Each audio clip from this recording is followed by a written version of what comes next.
Hi, Kyle. Hi, Ash. Hello, Robin. How are you doing tonight? I'm good. How are you? I'm doing just fine. Good, good. Um, yeah, I'm in Florida now where it's nice and toasty warm at 50 something degrees. Oh, you're in Florida now?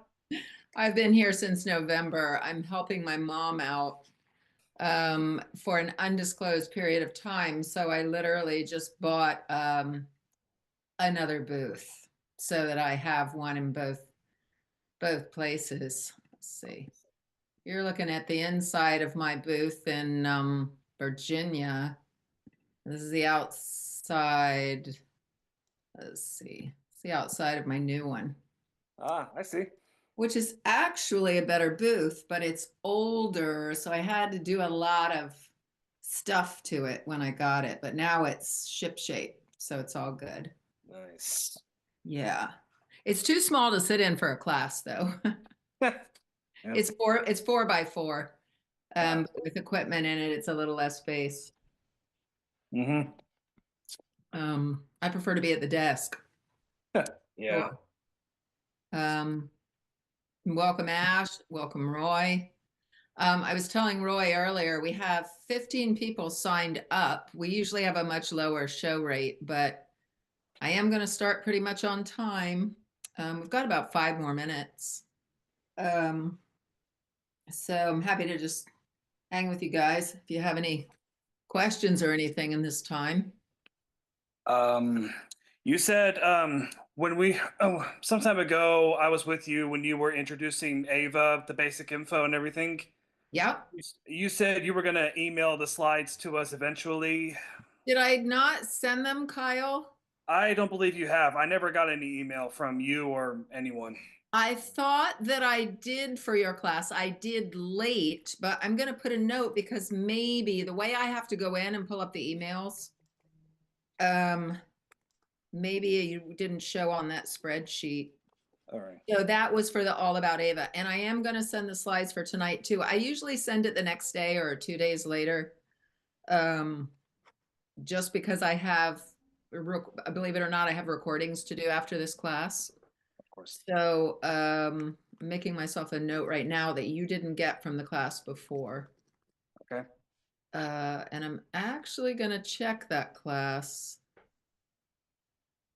and make sure that would be horrible if I didn't send those. Um, I'm to the point where I need like a personal assistant. I need someone to help me remember everything. I'm kind of here helping with my mom, and then I have my own voiceover business. There's Ava, and all of the stuff that's going on behind the scenes that you guys don't see. Busy networking with a lot of other groups, and I'm reaching out currently to. It's called Inclusion Films. It's with Joey Travolta, Travolta's brother, and it's people on camera and doing the tech in the film industry. I had gone to one of those classes maybe 10 years ago, actually in Jacksonville, Florida, that he was teaching, and they've come a long way since then. You know, these nonprofits take a while to really ramp up. So I'm trying to see if we can network with them for things like audio description, on a film when the voice just explains what's happening, Mhm. stuff like that. It would be really cool if people in Ava could do audio description for the films that they're working on. So that's what I've sort of been working on lately. Uh, Nice. yeah. So I will send those to you, Kyle. Big apologies for that you don't No have them. worries. Anybody else have any other questions while we have a couple more minutes? You've not had this, have you, Kyle? The acting for the microphone? Yeah. No, I haven't. Yeah. Yeah, this is a fun one for me. I like really sort of mixing the theater technique into the voiceover world. I Yeah. think it makes us stronger than people that don't have this sort of stuff. and it helps us make choices with our scripts and do things like that. So to me, this is always a really exciting Try again. class to do. Yeah. Hi, Justin. Hi, Robin. We're having a little trouble with the video. We're gonna go out and come back in. Hi, Gail. No worries. We're just hanging out. Yeah. This all looks really amazing, and I haven't really done acting for radio stuff since college, so this is Ah, really awesome to get back into. yeah. And so what I like to do is take stuff from my theater training that works for us when, people who are not seen. Obviously, when you have acting on stage, we have gestures and we are seen. So I would like to take all of the things that we can work on um, when we're not seen. You guys didn't miss anything, Justin and Gail. We're just sitting here hanging out. Awesome. Put this Yeah, on. we're just hanging out till we get started. Right. I think we've got like 1 or 2 more minutes. As I was saying, we have like 15 Got it. people signed up, but a lot of times we have a lot of people not show. So I like to hang just a little bit. But because as usual, there's just so much for me to talk about, I do like to get started on time. So we'll get started. And I think all of you have been in one of my classes before. I'm just gonna roll along. If you have any questions, just sort of make yourself a note. Half the time I end up covering the answer to it as I go along, but if I don't, I promise to stay on at the end and answer any questions for you. Also, maybe I'll explain some things and ask if you guys have any questions in that moment. If I feel like it's a little, if I'm giving you a lot, I might stop right then, but we'll keep rolling. But this is acting for the microphone. And it is, as I was just saying, Justin and Gail, it's stuff that I learned in my theater training that I feel when we apply this to whatever we do as voiceover talents, we can be that much stronger than people that aren't getting this sort of thing. I feel that it adds a deeper layer to what we do. And what we do is take words on paper and bring them to life, whether it's an audio book or a commercial or a cartoon. We just take those. It's amazing to me that we can take words on a piece of paper and actually take people in their brains to another place as they listen to us. And if we have the benefit of something that is seen like a cartoon, that's even stronger. But a lot of times, maybe audiobooks, children's books, things that we're narrating where we don't have visual, this is stuff that's really going to help us be better at what we do. um, I think all of you have seen this. This is what I do. My big stuff is anything that pertains to acting. I love all of the character areas of voiceover, video games, animation, and I like to dub film and TV series and cartoons. And of course, English is my first language, so I dub everything to English. But if you do speak more than one language, you have the ability to dub those things in whatever languages you speak. So this is my background. My training is in theater. I had a theater scholarship to American University in Washington, D.C. And then after that, I did the New York thing. I moved to New York and I studied at HB Studios with a person who's no longer living, but is a legend. Her textbooks are in every college theater program, and that is Uta Hagen. And a lot of what I'm going to talk about tonight is stuff that I learned from her. It's classic theater training, and I think it's what helps us make things authentic and real and seem like we're really in that moment and we're really that character in whatever we do. So here is the definition of voiceover, which I've gone over before, and that is words that are spoken in any medium where the person speaking those words is unseen by the viewer and the listener. And so in films, if we were an actor on screen or in TV, or if we were on stage, we are seen. So we get to use our faces for expression. We get to use our body posturing or our gestures to help us Like if I was really sort of sad, my shoulders might be sunken down or slumping, or I would have a sad look on my face. But in voiceover, we have to get that across without being seen. And to me, that is a little bit harder than if we have the ability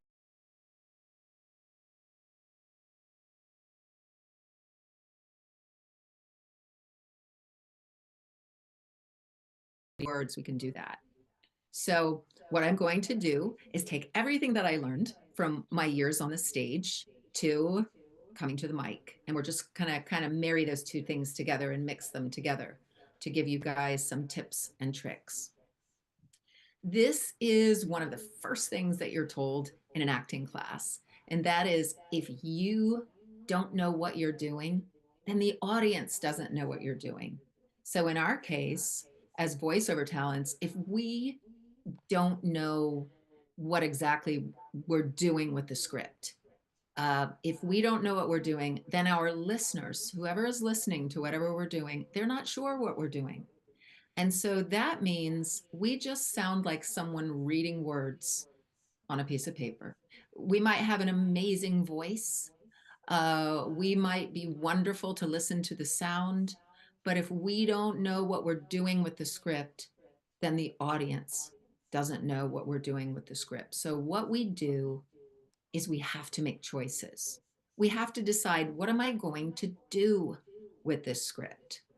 And I tell this to everyone, we have to make a choice. If you don't make a choice with whatever you're reading, then you're just reading words. That's all you're doing is reading words. So you might say, well, okay, Robin, but how do I know what choices to make? So I'm going to help you out a little bit tonight. And one of the questions we can ask ourselves is, who are you? So let's say I am voicing a purple worm in a cartoon. And I did. I voiced in a cartoon a worm named Max, and he was purple. So age is very important. What does the character look like? And I remember when my client said, okay, give us some ideas of what you would do for Max. The one thing I noticed was in the drawing of Max, he didn't have any nostrils. He was a worm. And so I thought maybe he would talk like he had a stuffy nose. Like, so there's no nostrils. So, like, maybe he has no nose. So I sort of did that with my voice to make my voice match what he looked like. He was younger. So I had to have a sort of younger sound with that voice that had no nose.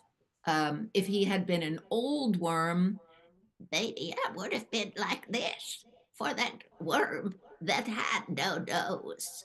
So I look at things like age and I make a decision, or I'm told by the client. Maybe they tell me this is an older worm, this is a younger worm.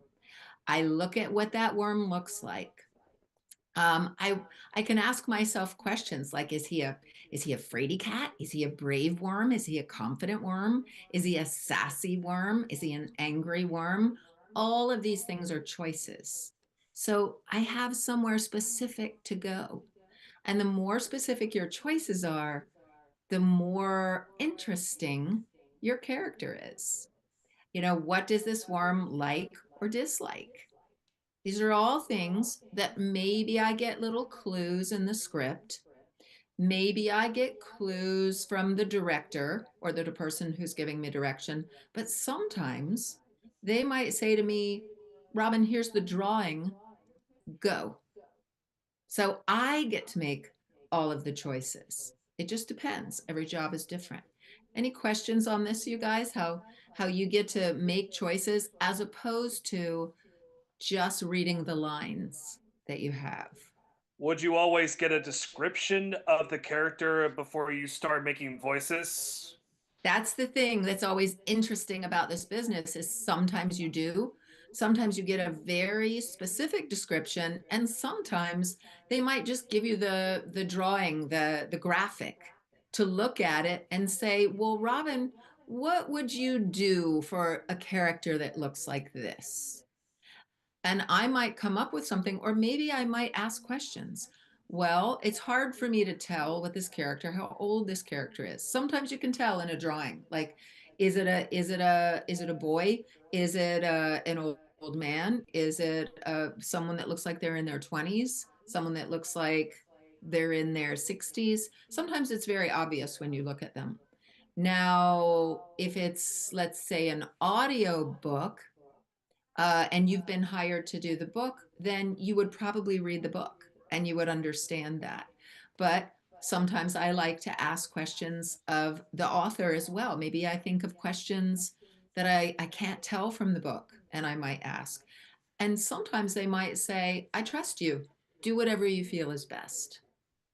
But whether we get it from the person who's giving us the project, whether we get it from clues in the script, or whether we bring it to the table, we have to make choices.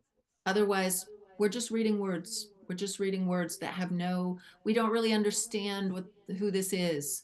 We don't really understand, are we supposed to like this person? Are we supposed to hate this person? Are we supposed to fall in love with this person? Or I'm saying person, but it could be an animal, it could be a pen that's animated, whatever that is, whatever that thing is. Here's another question that helps us. And this is something that we use a lot in the commercial world. And it's something that we also might use in cartoons. So if our character is talking to someone, are we talking to a child? Are we talking to an older person? Are we talking to someone hard of hearing when we're talking to them? Are we talking to someone who is above us in rank? And by that, I mean, if you were in something like Shrek, are you a peasant talking to the king? Because you would talk to that character differently, wouldn't you? Than if you were the king talking to a servant, maybe, or a new person on the job talking to a boss or the person that owned the company. So it's important to know, who are we talking to? Are we talking to someone we like, someone we adore, someone we respect? I might use this kind of tone if I really liked you and I respect you. But if you betrayed me, or you stole from me, or you were bad to me, my voice might get a little colder, like this. You're not my friend. You see how my voice changes because maybe you're a person who betrayed me, as opposed to a person who I really love and like being around. So see how my tone can change within whatever sentence I'm saying. Is it an enemy? Is it someone I'm afraid of? Because if it's someone I'm afraid of, maybe I talk like this. If it's an enemy and I'm going to fight that person, maybe I talk like this. See? Who I'm talking to can give me a whole bunch of acting to do. Without thinking I'm acting, I can just ask myself a simple question. Who am I talking to? A little puppy? Am I talking to a puppy that's so cute? Hear the smile in my voice? Hear that? As opposed to, you're a burglar and you're in my house. See, all I have to do is I can change like that. And it's not hard if you ask these questions, you know, who am I? Who am I talking to? Really easy. We can do this in anything. We could do it in a commercial. We could do it as a character in a cartoon. Um, and to me, that's what makes it's so fun. Here's another fun question that helps us make a choice. What is the time? And it could be a different kind of time. It could be the time of day. So someone want to give me a sentence to say, just any sentence. Roy, you want to make up, just give me anything to say. One sentence. Get out of my house. Get out of my house. So if it was early morning and I'm a slug of bed, I'm just crawling out of bed. Get out of my house. You know, I'm yawning as I'm saying it. It's early in the morning. Um, if it's freezing, if it's winter time versus summertime, get out of my house because I'm freezing. That sort of thing. We can change our choices by the time of day. Let's say the sentence is, I want some green beans. That simple. Maybe if it's 1700s, instead of saying I want some green beans, I might say I would like some green beans. It's a little more formal. It's a little more maybe of an older time. I'm not using an accent. I'm just speaking more formally. I'm enunciating my words more, as if perhaps it was in a different time. Maybe if it's modern times, I want some green beans. I'm a little more, my the way I talk is a little more rounded, not so staccato. If it's hot, I want some green beans. It's just hot out. But whatever time it is, that gives me choices. That if someone says, Robin, say I want some green beans 5 different ways. There's so many ways I can make those choices. By my age, am I an angry person, a loving person, a silly person? The time of day, who I'm talking to. Am I talking to a 5-year-old? I want some green beans, as opposed to a 50-year-old. I want some green beans.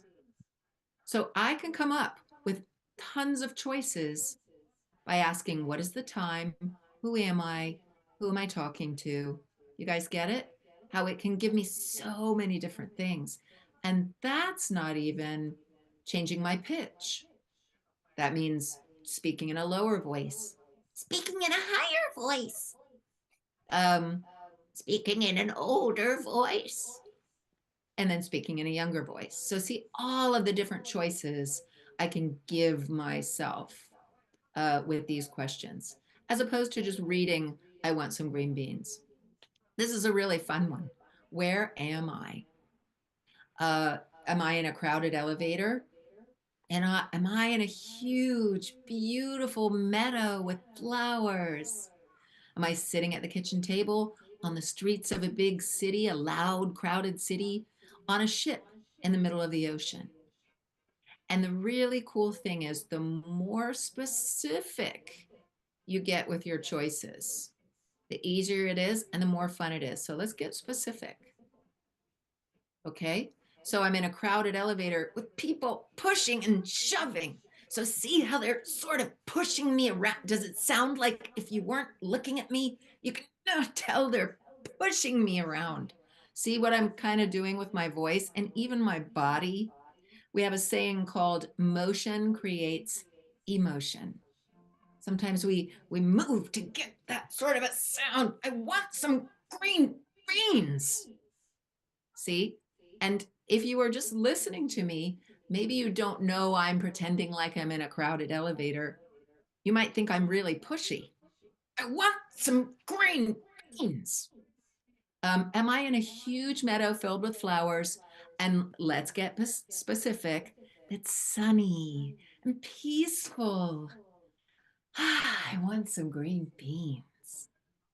See, I can say it differently there. If I'm sitting at the kitchen table, maybe this is the place where I feel most at home, most secure. It's my favorite place to be. I want some green beans. I'm just comfortable here. If I'm on the streets of a big city where everything's loud, I want some green beans. I want some green beans. So that's a totally different sound. And maybe I'm on the ship in the middle of the ocean and it's a big storm and there's lightning and thunder. I want some green beans. Maybe I'm a little bit afraid. Boom, boom, boom, boom, boom. 5 totally different choices. Now you and I know what I'm doing, but if I'm in auditioning for the one line in the film, I want some green beans. What they see is, wow, she's versatile. She did that 5 different times so differently. Do you know what most people do? They do it faster or they do it slower. They do it higher or they do it lower. But see how I'm getting really specific with things. And I could have a bunch of ideas that I use all the time. I could have my crowded elevator idea. I could have my meadow with the flowers idea. I know I'm going to get different things. This is what helps you guys win auditions and get jobs. This kind of stuff. Now I have another trick that I don't have a slide for, but I use it all the time. And that is I just change what animal I am, even if I'm being a person. Maybe I'm being a person, but I'll do it like a hamster. Or I'll do it like a cow. I'll just change the animal and be totally different each time. And so I might have regular animals that I like to do. So just in case they ask me, hey, Robin, can you do it 10 different times? I can do it on an elevator. I can do it in a meadow with flowers. I can do it on the streets of a big city. I can do it as a hamster. I can do it as a brontosaurus and a cow. And they're like, wow, look at all the different, look how she changed so quickly. It's not hard, but I'm prepared. I have this preparation that you guys can learn in 1 hour and be able to go and be very versatile and do different things and be really impressive. And we all have it in us. We all can do these things, whether you've had acting training or not. So let's see. This is something where now we're going to apply choices. And is there anyone, and if you don't want to, no problem, I'll do it. Is there anyone that would like to read this without choices, just reading the words? And then we'll make some choices. Anyone want to give it a try? You want to try, Kyle? Yeah. Only thing is, your screen's kind of blocking some of the words. Oh, is it? I can't see the script, Robin. Where's the You script? are you do you guys let me stop the share. Let me share.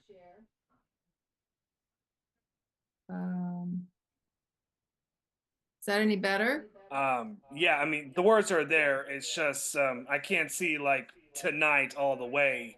You were bopping, and I can't see the rest. Oh, now I don't know if I can make, I Robin, I don't still think don't see anything. I only see everybody else. There's you no should words at all. can everybody else see my share? See Yeah. the words? Yes. No, Yeah, no. so I'm not sure, Roy, why you can't, because I've got it shared. So that's interesting. So you haven't seen any of the slides, Roy? Can you see No. them, Justin? Can you see the slides I'm showing? Yes. Okay. Okay. Here's what I did. I just hit the thumbnail video, so now I can see the whole script. Yeah, you should have something that says like view that you can make stuff smaller or bigger. So you just made it smaller. Roy, I don't understand why you're not getting it because it is sharing. I'm not sure why that is. I'm sorry about that. You will get these slides though. I will send them to you. Thanks. Kyle, go ahead and just read it, making no choices. No choices. You know, it took years for that star to get here tonight. When that twinkling light started out, you were bopping around in under roofs. And see that one over there? You were just learning to crawl. And long after you're gone, and even way past the end of the world, they'll still be there. Okay, good. So now let's make some choices. Let's make some choices. So look at these words. First of all, I'm going to ask you, what is the time? I'm going to go out of sequence on these questions. What is the time? And in this, you have clues in the script. You have a clue, a major clue in the script. Any clue what that might be? I would say it would be nighttime because Perfect. the stars are out. out. Yeah, the stars are out. So we know it's nighttime. We know that much. So let's say all you have is this script.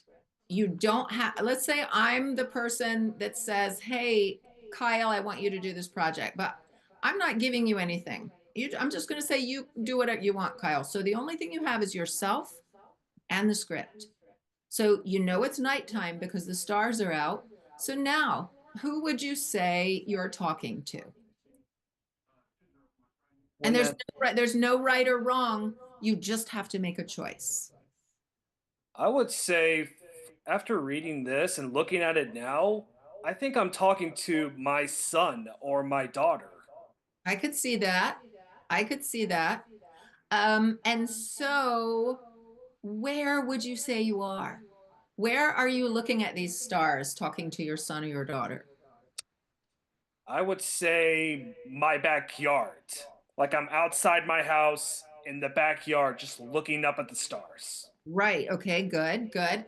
And so are you standing? Are you lying on your back in the grass? Are you sitting in lawn chairs? Let's get more specific.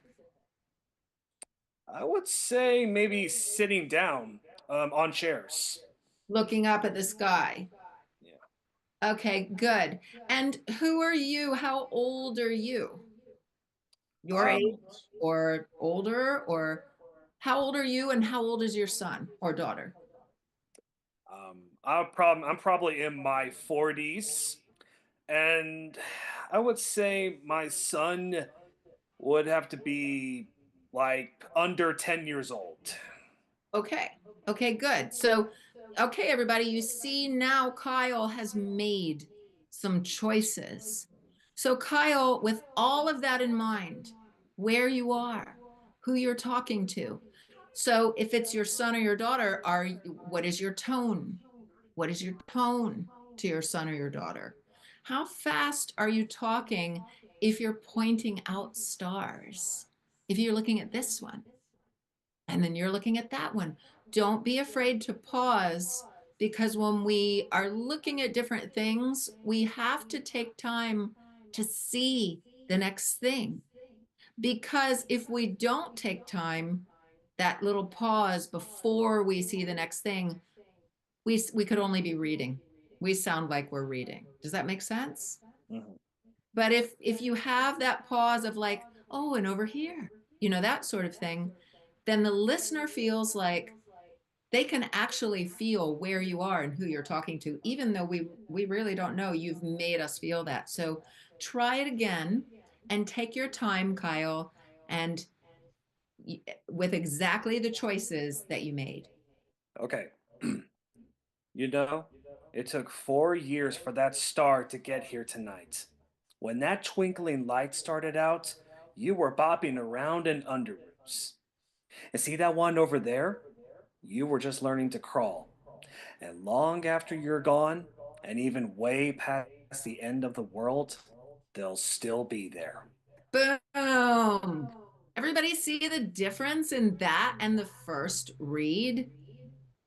That's like taking 2 years of acting lessons and boom, very quickly, you were believable in that. And it's all quite simple. It's all genius of Uta Hagen lessons that really, it's inside all of us. We know what it feels like to look at the stars. We know what it feels like to talk to someone we love. We know that whether we're an author or not, we're human beings and we know that. So there's the difference in making choices and just reading the words that are in the script. So if you guys make choices in everything you do, so I talked about looking at a purple worm and making choices, but this shows you can look at words and make choices. You don't have to have a drawing in front of you. The clues are usually in the script, or maybe the client or the person with the project or whoever that is asking you to do something will give you those clues. But if you don't have any, you've got to make them. You've got to make them because we have to have choices. So very good. Thank you, Kyle, for that. Here's something, it's called, remembering is seeing. So this rule that I'm going to tell you would also apply to lists. Would anybody else like to help with something? I've got a really simple one. It's not reading. Justin, would you like to help? Yes. So I'm going to ask you, what are your favorite foods for Thanksgiving dinner? Pumpkin pie, turkey. What else? I like Like mac and cheese. mac and cheese. Yeah. So you see how if he had said pumpkin pie, turkey, and mac and cheese, he would have had to have been reading it. But he's actually thinking. He's thinking of like, well, I like this. I like that. Oh, mac and cheese, pumpkin pie, turkey. We can hear him thinking. We can hear him thinking. Even how many times have we had Thanksgiving? How many times have we had holiday dinner? We know what we like, but we still all take that time to go green beans, mashed potatoes, because when we're remembering, we're literally like thinking through it. We're like seeing it, we're going through it. The same is true. Thank you very much, Justin. Thank you. I mean, he proved the point perfectly. And I think it's true for all of us. I don't think anyone can just rattle it off very quickly. I think that, and a lot of times when we remember, we look up and to the left or up and to the right. We literally, like when we're thinking, we're never looking straight at the person answering them. We're usually always kind of looking off when we're remembering, because we're trying to see what am I remember, what is it? The same is true of a list. So let's say you're doing a commercial, and the commercial is, come down to the Hallmark gift shop. We have candles, we have stationery, we have collector pens, we have blah, blah, blah, blah. If you're doing a commercial and you're doing a list of stuff, it's the same rule. You can't go, we have this, we have this, we have this, we have this, we have this. It sounds like you're reading. To be believable, we go, we have this, we have this, we have this, we have this, and we have this. It's sort of the same principle. Now I'm going to take that and I'm going to take it somewhere else where it could be literally in a paragraph. So in this paragraph, and I'll read it for it because Roy doesn't have the slides. This paragraph is actually a list. If we say, well, what did we do yesterday? We went for a walk on the beach. We helped a turtle get back into the water. We sat and watched the sun go down. We walked on Main Street and found this store that had its coolest mural painted on the outside. Oh, and there was a couple having a big argument. So list. This is what we did. What did you do yesterday? We did this, we did this, we did this, we did this, we did this. It can get very boring when we read it, or it can just be our nice voices just reading. So as a list, what we want to do is do each thing differently. Like when we say, I had pumpkin pie, Brussels sprouts, turkey, mashed potatoes, like each thing has a certain feeling. It has a certain choice. I love it. I hate it. Not so much. They made me eat it. Oh, I ate it because I didn't want to be rude. Everything has a choice. So in this, I can do the same thing. I can be specific. Maybe I do the first sentence very matter of fact. Maybe I do the second sentence. Oh, how cool is that? Maybe I do the third sentence like, oh, it's so beautiful. Maybe I do the next sentence. It was so cool. And then maybe the last sentence, like I'm gossiping. So here is how I would do that. This is the matter. You'll see the changes as I go along.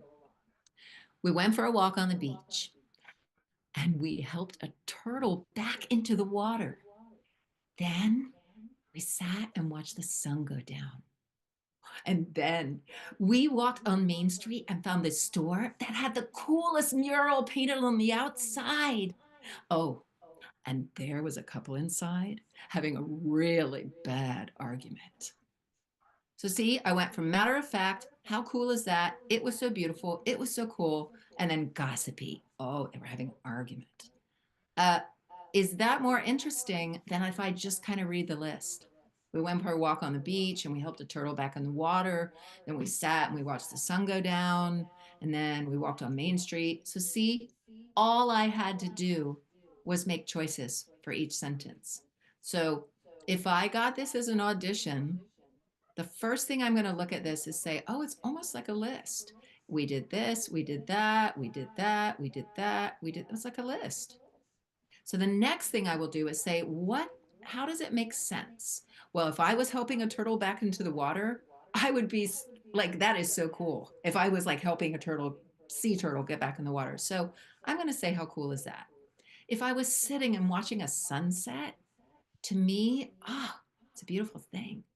So for you guys, you might make different choices. You might have made different choices with this, and nothing's right or wrong. We're just bringing it to life. And the really cool thing about this is we're adding a bit of who we are, what our spirit is to the words, and that's what brings it to life. And that's what makes us really desired in this industry. When they say, hey, Kyle can do this, Roy can do this, Ash really brings it to life. Justin, whenever he does stuff, it's so amazing. They want to use this again and again. And so all of this stuff I'm giving you is to help make you really strong. Here is an extra fun one. When an actor has to say what, whenever you get, let's say you have a line, you have dialogue, maybe it's you and another person, and you have what? Question mark. Most people, most actors will see what? Question mark and think it's like, what? I didn't hear you. What? Like, what did you say? So there's a lot of different kinds of whats. So when you look at your script, it's really fun to figure out which what it is. And if it's just, it could be many things. There are certain ones that are really funny, and that will help you. There's for instance, there's the what that's, huh? I didn't hear you, and that's what question mark. What? Like, what did you say? There's that kind of what. Then there's the what the heck? Are you kidding me? What? That's not the I didn't hear you what. That's the what? Like, are you kidding me? Different kind of what. Then there's that say what? What? What? Like say what? There's that what. And my favorite is this one, and I use it all the time. And my read is always different than everybody else's. And a lot of times I get the part because of it. And I call this the buying time to think of something else what. So let's say Ash baked a whole load of chocolate chip cookies. And I came into the kitchen and I ate them all. I ate the whole pile of chocolate chip cookies. And Ash comes in and says, I baked those cookies to take to the neighbor. What happened to them? Did you eat all the cookies? Well, I know I ate all the cookies, but I'm trying to buy time until I can think of something to say. So I go, what? That's just me buying time so that I can think of like, I think I saw the dog come in here. Yeah, yeah, that's it. I think the dog ate them all. It's that I'm buying time what? What? I did hear, but there's that. And you'll see a lot of that kind of what in shows like The Simpsons, things like that. They're outside the box choices. Most people are going to say, what question mark? I didn't hear you. What? Look at your whats, because a lot of times something as simple as that will get you the job. Just doing something like a little outside the box. This is actually in an acting technique book, a classic acting technique book, when an actor has to say what. It's kind of funny. Most people don't know about it, but if you had any acting training that's classic for theater, you know it. The moment before is really interesting. And this is something to know. If you are watching Friends, if you are watching any TV show, if you are reading a book, before we come into the picture, like when the show starts, there's always been a moment before. Something's been going on until we come into this, before we come into the story. If we start a book, it starts in a certain place, but something has occurred before we came in. And so it's just not written about, or it's just not in the TV episode. But we always like to say there's the moment before. So we can choose our own moments before to help give us choices and to help make us really strong. So here's a for instance for you. Let's say I have a commercial script. And let's say there's a woman in the kitchen. She's at the sink. We see her back. She's at the sink and she's waving out the window. Um, Her kids are going off to school. Her husband is going off to work and she's waving. And we are the voiceover.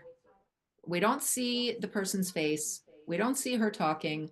We're just the voiceover of, I'm going to say I'm the voiceover of her. And the words are, whenever I have a mess that's impossible to clean, I always reach for Ajax Super Scrub. Hands down, it gets the job done when I need a little extra help. So I'm going to give myself a moment before. When we come into this picture, she's at the sink waving everybody off for the day. Maybe someone's going to work, maybe someone's going to school, she's waving them off. I can make my moment before. Maybe the kids are like 7 and 8 years old and it's my birthday. And they got up early this morning to make me breakfast. And they literally like made pancake batter and didn't put the lid on the blender, and the pancake batter was on the ceiling and all over the place. And they tried to make me a really good birthday breakfast, but the kitchen looks like a tornado just went through it. So when I'm saying these words, I'm like, whenever I have a mess that's impossible to clean, I always reach for Ajax Super Scrub. Hands down, it gets the job done when I need a little extra help. That sounds like maybe a mom that loves her kids. She is going to be cleaning up that kitchen for 2 hours, but she loves her kids and she loves that, they gave her the little flower and the vase and the breakfast that was like all messed up because of my moment before. That's how I read this.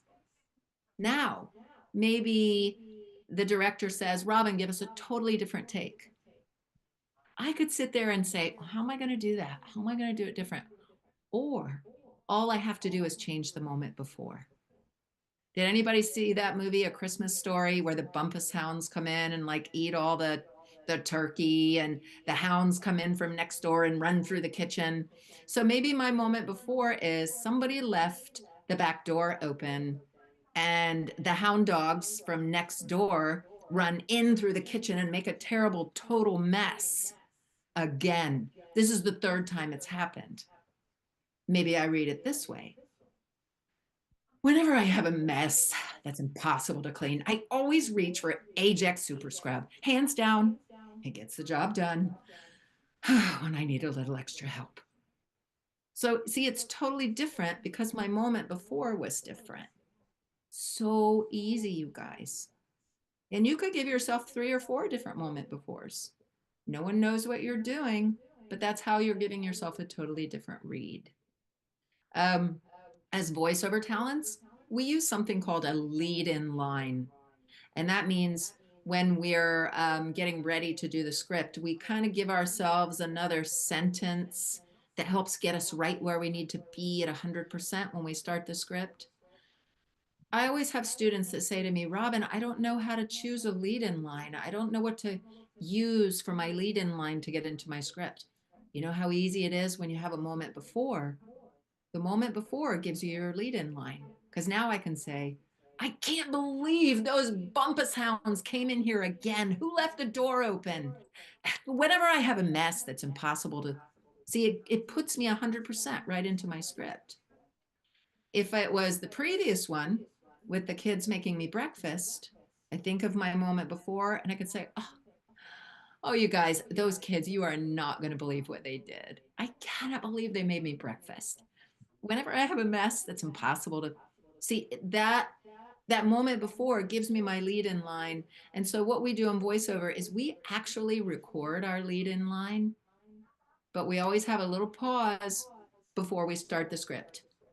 because we're going to just cut that lead in line. We're going to cut it out. But what it does is it gets us to 100% when we start the script. We're 100% there. We don't just kind of fade in and start saying the line. We're 100% there. These are all little tips that really, really will make a difference. And this is the kind of final thing I want to give you for a tip and trick, and that is if any of you guys were in the video game class, the efforts, we call them efforts. They're also called barks or emotes or nonverbals. And these are the things in video games that are like the grunts, the when you jump off something, when you're screaming, when you're out of breath, or like they'll say you're jumping off a cliff that is 3 feet tall. You land. You're jumping off a cliff that's 12 feet. And then it's going to be, and maybe you're jumping off and you're wounded. That sort of thing. The thing that I would say for these, they're not words. Anytime you're doing one where you are attacking or you are putting your energy out, energy is going out. And I made this mistake when I was first in video games. It's like, let's say I'm doing a karate chop on someone. Ha! It's all of my air is going out. I like to move when I do those because it sounds like I'm moving if I'm actually moving. If you're being attacked, if you are taking damage is the terminology, then it's a different sort of it's not an outgoing it's as if I'm taking it and this was the one thing that I learned too. If you're taking damage, if you're being attacked, you never draw air in because it sounds like a question or a surprise. It sounds like you're being surprised or it sounds like a question. You always have to have your air go out when you're doing these things. That's a very simple thing that I'm telling you. And you may sound, oh, well, that's not that much. But I'll tell you, it will make and break whether you get a job or not. Yeah, and take it from someone who has played video games so many times. Half of the time, this is what I'm doing. I'm reacting to the game. Yeah, or attacking, or I Yeah. got damage. This is exactly what I do. Yes. And so then if you play all the games, Kyle, what is believable and what is not. And in the video game class a couple of weeks ago, I was talking about how these people that are putting these games together, they are spending sometimes 2 years before we come into the picture. They are so excited when we come in because it's those sounds that are going to make it real. And so we have to give everything we've got to make it real. And it's so fun to practice these. I used to drive my dog insane doing stuff like this because they don't understand what you're doing. But I was practicing my throwing energy out and my taking energy in. And they will often ask you to do the short version, the medium version, the long version. Or if it's a laugh or a scream or a sob they'll say, we want the short version, the medium version, the long version. So I would practice all of those. Land jumping off of a chair, a little bit wounded. Land you're a lot wounded. Land like you're really strong and you're going to bound off and go somewhere else.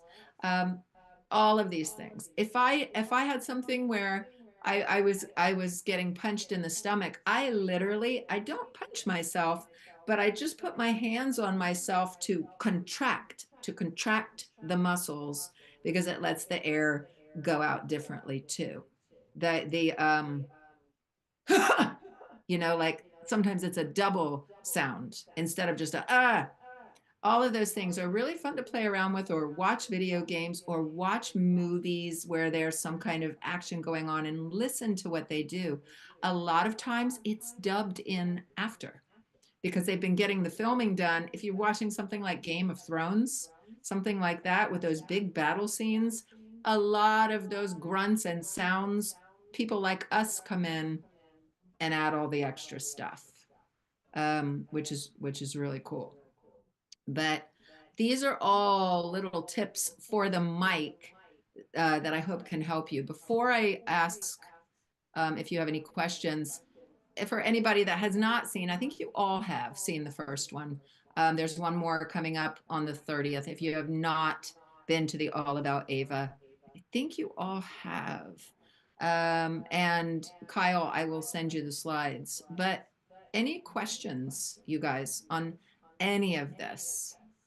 Again, it's stage information that transfers well to the mic that a lot of people learning voiceover don't have this particular training because it's more stage based. It is not mic based, and yet it will make you stronger on the mic, if that makes sense. Any questions on any of this? Anybody? Okay. Well, I am going to send you the slides. I promise. And if you have questions later, there's my email. You're always welcome to write questions on the class, and I'm happy to answer you. All right, you guys, really great seeing you. And I will. Thank you very much, Robin. You're Thank you so very welcome. much indeed. You're so welcome, and I mean it. Don't hesitate to write if you have questions. Happy to help in any way I can. So I'll send you these slides. Have a good and safe night, everybody. Have a good night. Bye. Thank you so much, Robin. That was so